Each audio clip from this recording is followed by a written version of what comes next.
नमस्कार दोस्तों, आज की इस वीडियो में हम बात करेंगे कि पैरालिसिस में एक पेशेंट की जो प्रोग्रेस है वो रुक क्यों जाती है, जो इम्प्रूवमेंट है वो रुक क्यों जाती है, उसके पीछे का कारण क्या है और इसको कैसे ठीक किया जा सकता है। हम अपने एक पैरालाइज पर्सन, एक पैरालाइज पेशेंट के अंदर किस तरीके से इम्प्रूवमेंट ला सकते हैं और किस तरीके से उसकी लाइफ को बेहतर बनाने में मदद कर सकते हैं।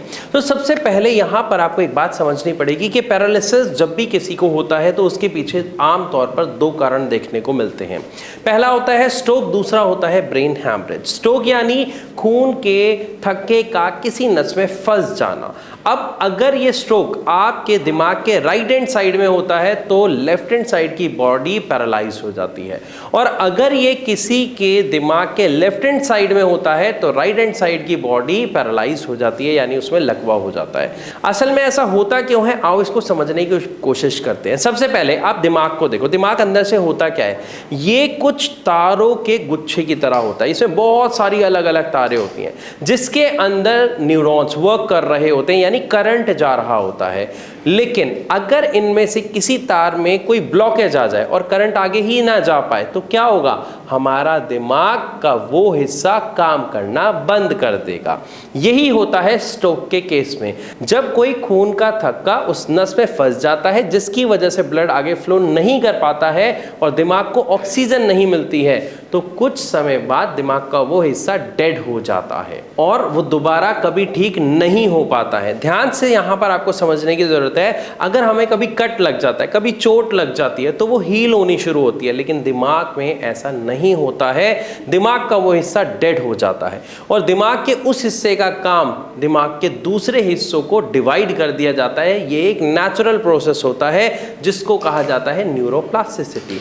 अब अगर इसी की दूसरी तरफ हम बात करते हैं ब्रेन हैमरेज का, तो खून के थक्के के फंसने की जगह अगर कोई नस फट जाती है तो वहां पर ब्लड के फैलने के कारण दिमाग का वो हिस्सा डेड हो जाता है और इसकी वजह से हमें पैरालिसिस देखने को मिलता है।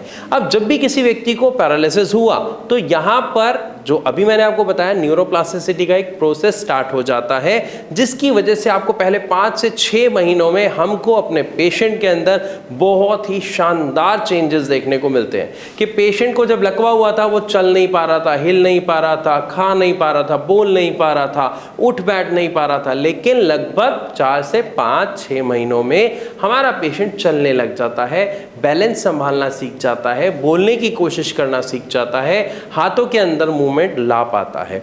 अगर इस समय के दौरान यानी शुरुआती 5 से 6 महीनों में अगर हमारे पेशेंट के अंदर खास रिकवरी नहीं होती है तो समस्या बहुत ज़्यादा गंभीर हो जाती है, क्योंकि पहले 5 से 6 महीनों में जो न्यूरोप्लास्टिसिटी का प्रोसेस है वो बहुत ही हाई स्पीड से नेचुरली आपके दिमाग में चलता है। उसको किसी तरीके की मेडिसिन, किसी तरीके के ट्रीटमेंट की ज़रूरत नहीं होती है।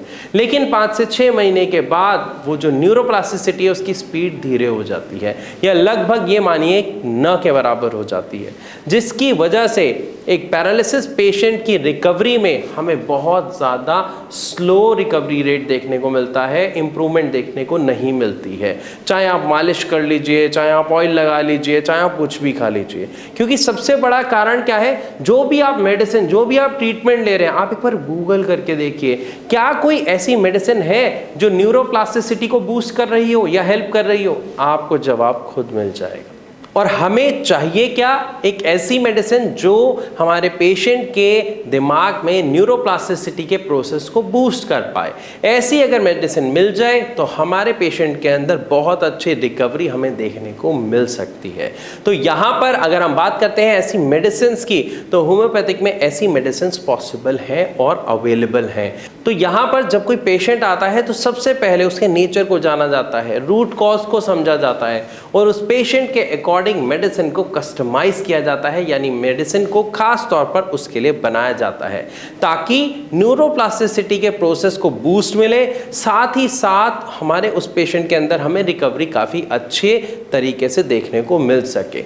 हो सकता है मेरी ये सभी बातों को सुनने के बाद आपके मन में बहुत सारे सवाल आ रहे होंगे, आप उन सभी सवालों को कमेंट के द्वारा हम तक पहुँचा पहुंचा सकते हैं। या फिर आप एक डायरेक्ट काम करिए, नीचे दिए गए नंबर पर अभी कॉल करिए, भारत होम्योपैथी के डॉक्टर्स से संपर्क करिए, वो हर समय आपके लिए अवेलेबल है। उनसे बात करिए, अपने सभी सवाल उनके सामने रखिए, अगर आपको जवाब मिलता है तो आप उनसे मिलिए, आप उनसे अपॉइंटमेंट लीजिए और ट्रीटमेंट एक बार शुरू करके देखिए। आप देखेंगे कि आपके पेशेंट के अंदर बहुत ही शानदार इंप्रूवमेंट आपको देखने को मिलेगा।